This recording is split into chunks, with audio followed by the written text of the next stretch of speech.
Takže vyvat císař a vy, co máte praporky, mávejte.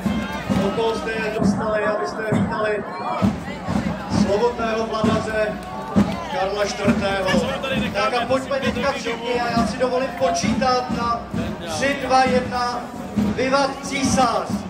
Takže 3, 2, 1, vyvat císař!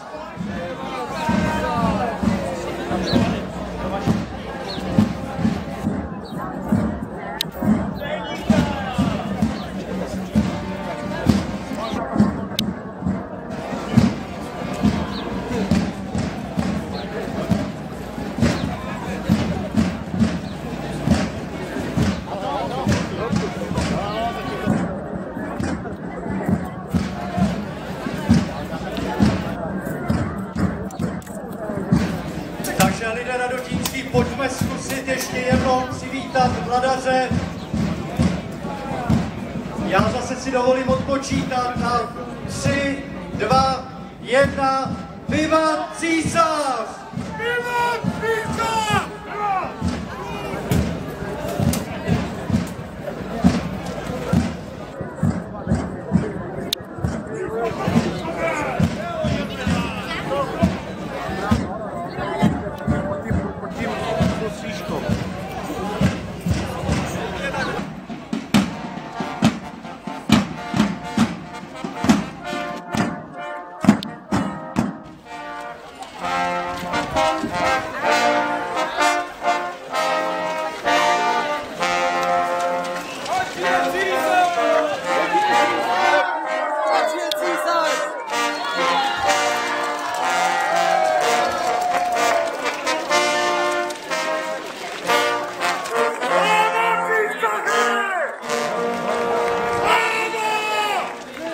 Buď pozdraven, lidé radotínský.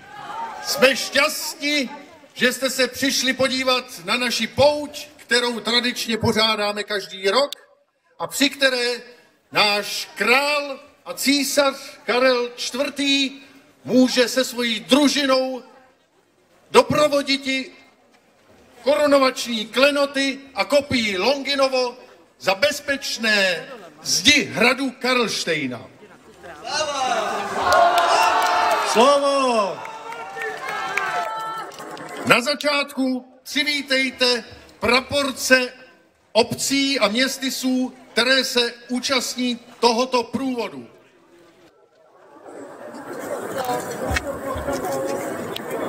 Prapory jsou připraveny, jak vidím. Pozdravte praporec Radotínský. Uro! Pozdravte praporec Dobřichovický. Uro! Pozdravte praporec Letovský. Pozdravte praporec Černošický. Pozdravte praporec Srbský. Pozdravte praporec Hlásnotřebaňský. Pozdravte praporec Zadnotřebaňský. A pozdravte praporec Karlštejnský. Pozdravte i ostatní české praporce, stejně tak jako praporec vyslanectví krále Cyperského.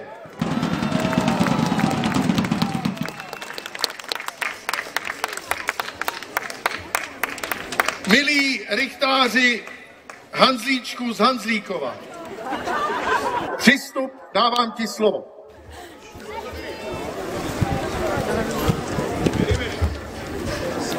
Císaři náš a pane, dovol mi, abych tě jménem svým i končelstva města Radotínského pozdravil v našem milovaném Radotíně a na důkaz naší oddanosti jsem ti předal tento klíč od městských hradeb.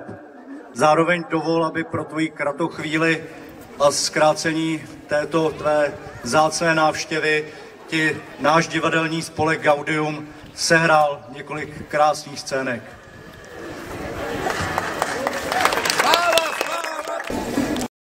Prosím hudbu.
Nevím, jestli vést císařovnu není vodit dříví do lesa.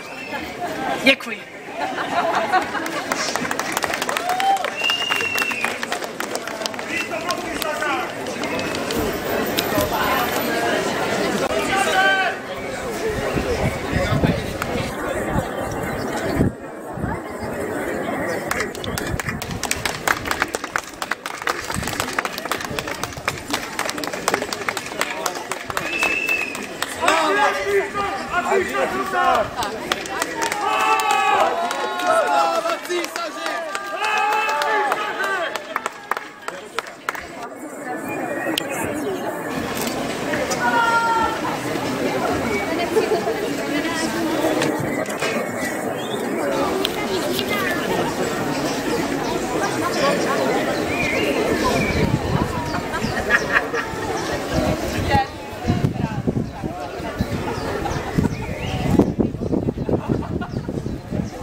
Prosím, hudba.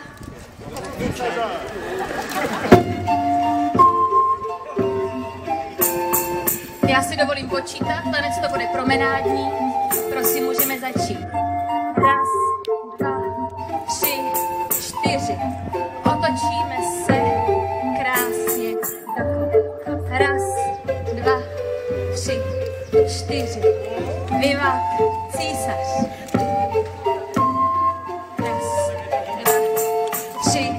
4. Otočka. Rozšlep se dlouho pekelná, zatemněla jeskyně. Buď mi aspoň dnes řeteklná, ať kouknu do tvé síně. Nechť má bídu všemu lidu, zatracencův malovat, jejich muky, ďáblův hluky, všem vykontrafektovat.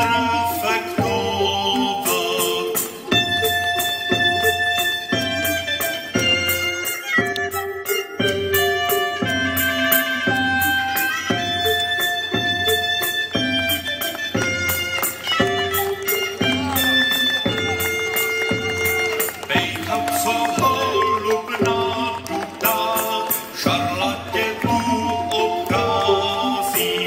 Smilstvo nevěstka smrdutá, kurevským očkem hází. Před soudnicí a stolicí Luciferovou stojí. Z jejich kůže, kde jen může, řemeny čert si strojí.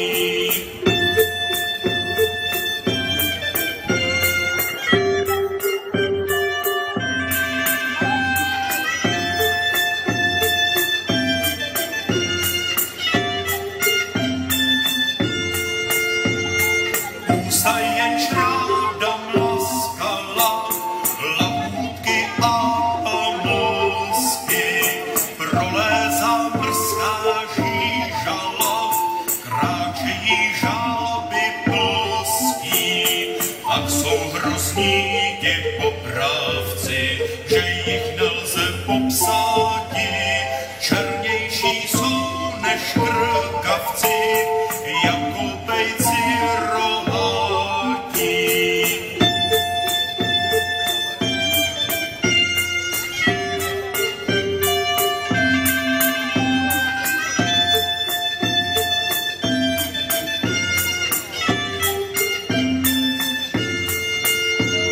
Slyšeli jste mne, hříšníci, tak jednou se pohněte a té ohnivé hranici, dokud včas jest vyhněte. Běda 100krát i 1000krát, jestli se nelepšíte, přijde na vás pekelný raz, snad dnes nevzejtra zníte.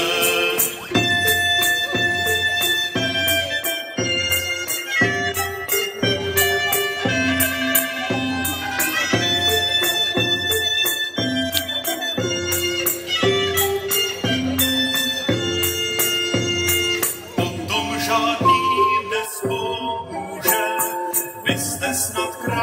vlastně chtěli.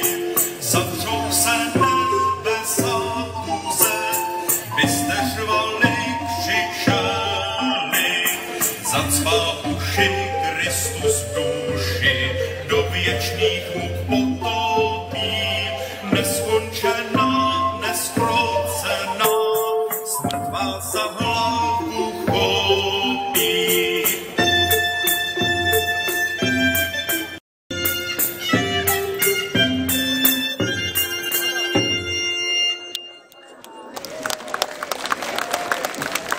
Děkujeme převelice za předvedenou kratochvíli.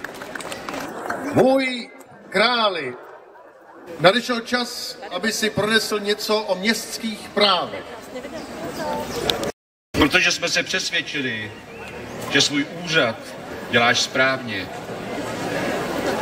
a viděli, jak tvoje město zkvétá a jak tvůj lid je šťastný, vracíme vám nazpátek symbolický klíč od našeho města. A uznáváme stávající práva městská a radu tvojí. Na důkaz naší milostivosti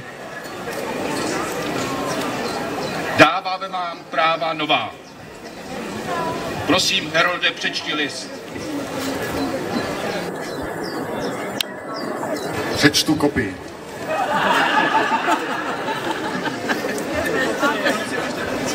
My, Karel, z boží milostí římský císař, po všechny časy rozmnožitel říše a český král.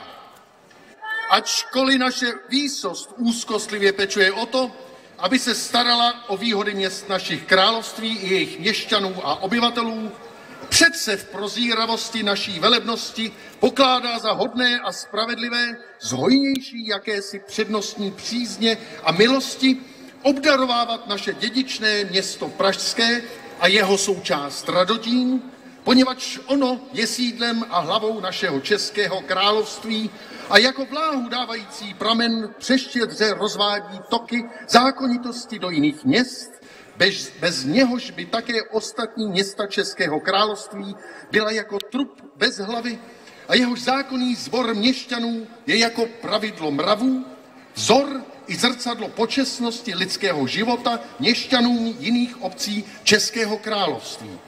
Přejeme si, aby se tak dalece dostalo zněním této listiny ve známost jak lidí nynějších, tak budoucích, že my, pečlivě se starající o měšťany řečeného místa Radotína, z jejichž výsad a úspěchů má naše jasnost, jako v zahradě očí našich největší potěšení a dobrotivě naklonění jejich prosbám od nich naší výsosti pokorně předloženým a podaným všechny listiny a všechna privilegia a imunity, milosti, svobody, zvyklosti a práva v těchto listinách a privilegiích obsažené, řečeným měšťanům a městu od římských nebo českých králů, nebo vévodů božské paměti našich předchůdců propůjčené, dané a povolené, z královské dobrotivosti za platné a hodné je znávajíce, potvrzujeme, schvalujeme, obnovujeme a jednotlivými klauzulemi touto listinou z jistého našeho vědomí stvrzujeme a chceme, aby ta privilegia a listiny všechny i každá zvláště a to, co je v nich obsaženo, měli touž platnost a účinnost, jako by byly slovo od slova vloženy do této listiny naší, anebo jinak byly vyjádřeny a slibujeme těm měšťanům, že nespácháme žádné bezpráví nebo násilí proti milostem, svobodám, obyčejům a právům obsaženým v listinách a privilegiích řečených našich předchůdců, římských nebo českých králů nebo vévodů, ani že je nikdy v žádném jiném čase nenecháme nikoho je páchati. 2015, 6. dne měsíce června. Slava! Volejte, slava! Milí rychtáři Karle Hanzlíčku z Hanzlíkova, nyní máš slovo opět. Děkuji ti, Herolde. Milí císaři, děkuji ti nejen jménem svým, ale i všeho radotínského lidu a slibuji, že těch výsad, které jsi nám opět věnoval, nikdy nezneužiji a věř, že Radotín nadále se pokusím vést tak, aby zkvétal.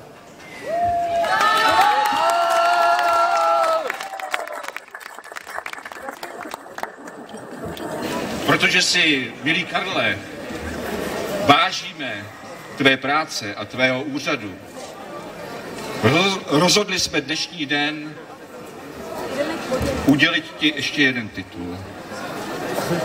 My, císař římský a král český, budeme tě, pane Karle, dnes pasovat i na rytíře.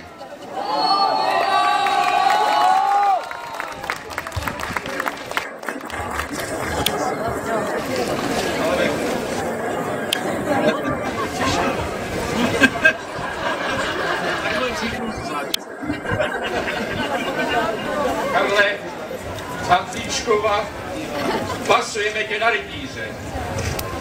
Sláva! Sláva Hanzlíčkovi! Povstání. Karle, rytíři Hanzlíčku. Jsem tu, abychom krále se mnou mluvili, jak by ty naše národy, aby jsme našli způsob, jak ty naše národy se poznali. Takže navrhuju, abychom dneska v tom Radokyně řekli, že pošleme vaše lid, vaše cestující, aby navštívili náš ostrov krásy a lásky. Takže děkuji za pozvání krále. Děkujeme, jestli jsem správně pochopil krále Cyperského, všichni pojedete letos povinně na dovolenou na Kypr. Samozřejmě na účet českého vladaře.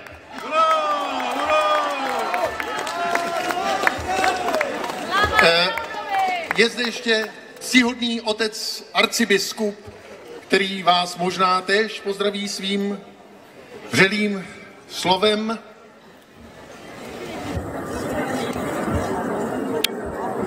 I chladné slovo v dnešním počasí bude vřelé.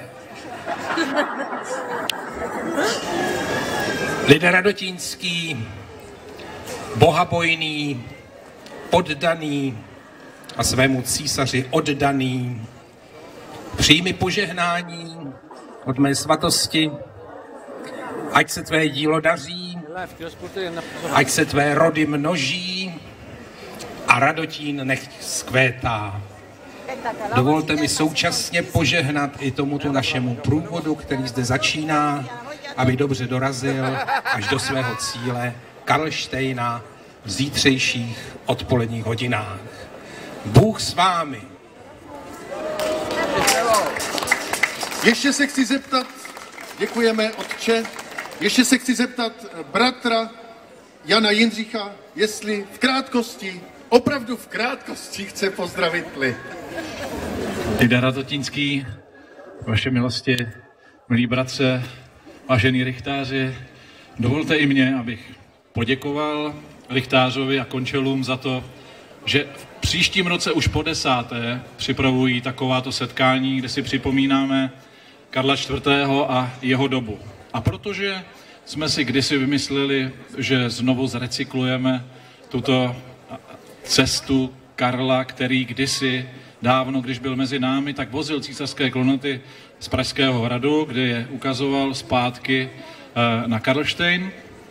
A připomínali jsme si, co všechno postavil Pražský hrad, Karlův most a tak dále a tak dále. A já jsem si pro vás nachystal, že vám při každé příležitosti řeknu jednu zajímavost, kterou na Karla, mého bratra, kterou on v minulosti buď udělal, nebo přinesl do Čech.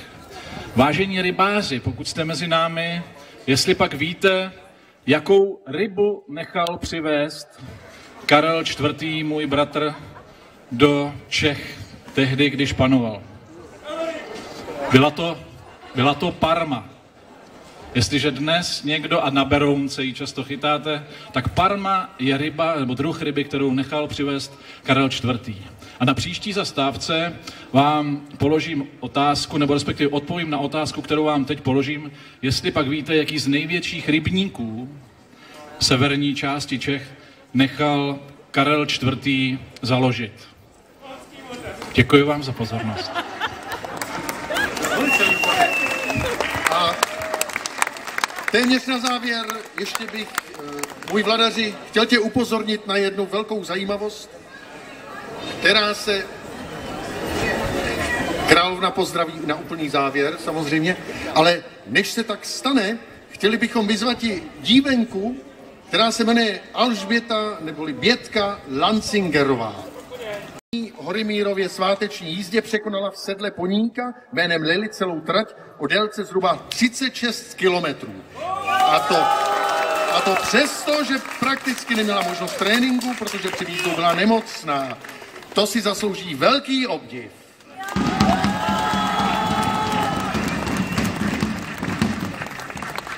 Myslím, že by si Alžbětko mohla osobně přijít zde, pozdravit svého panovníka. Nechť. Alžběta má jméno jako čtvrtá tvoje žena.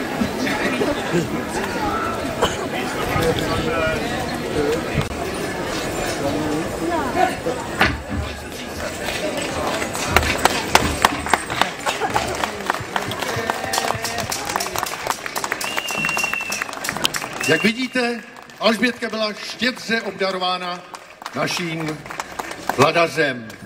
Ještě jednou potlesk pro Alžbětku. A na úplný závěr, než se vydáme na další cestu, poprosím královnu, aby vás též pozdravila.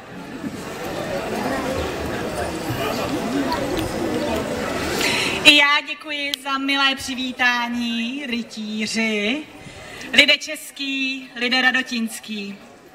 Děkuji za připravené kratochvíle, které donutily jeho milost kladným krokům. A tím i v mém srdci utvrdili víru, že radotínský lid se umí bavit a radovat. Proto vám přeji, lidé radotínský, aby ta radost a dětský smích, který tady vidím, neutichal. Všechno dobré pro vás.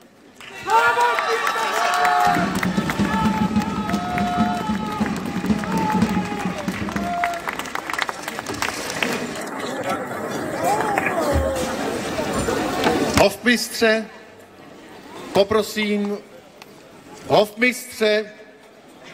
poprosím o poslední odklepnutí, které bude znamenat, že náš průvod se vydává na cestu. Děkujeme. Císař odchází, volejte sláva! Sláva císaři! Sláva císaři!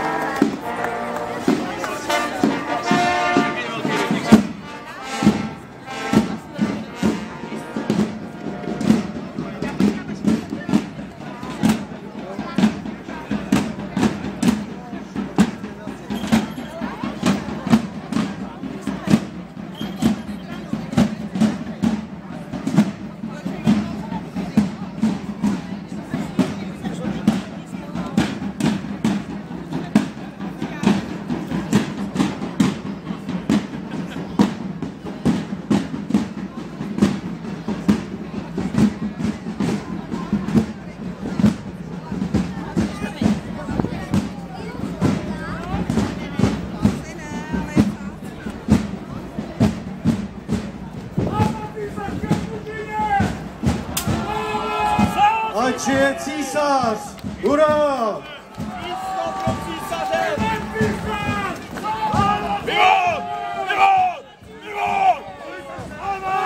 Ať je císař!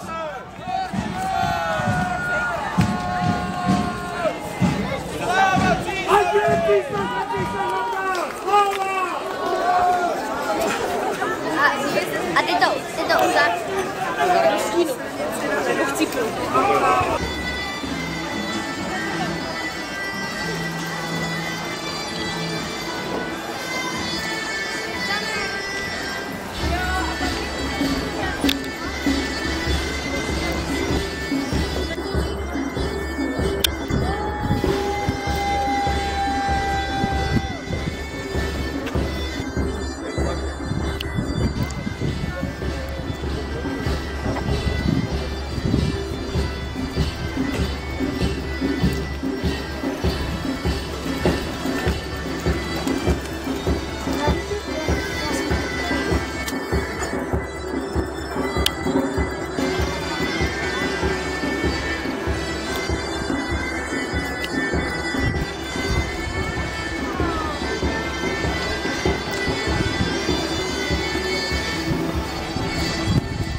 Takže lidé radotínský, děkuji vám za toto vřelé přivítání našeho vladaře, krále českého a císaře římského Karla IV., který pokračuje dál podél povodím Berounky do další zastávky, kterou bude Černošice. A jak jste tady slyšeli dnes, celá družina zakončí svoje putování v Dobřichovicích na zámku, kde večer se bude ohrávat vrchlického hra. No.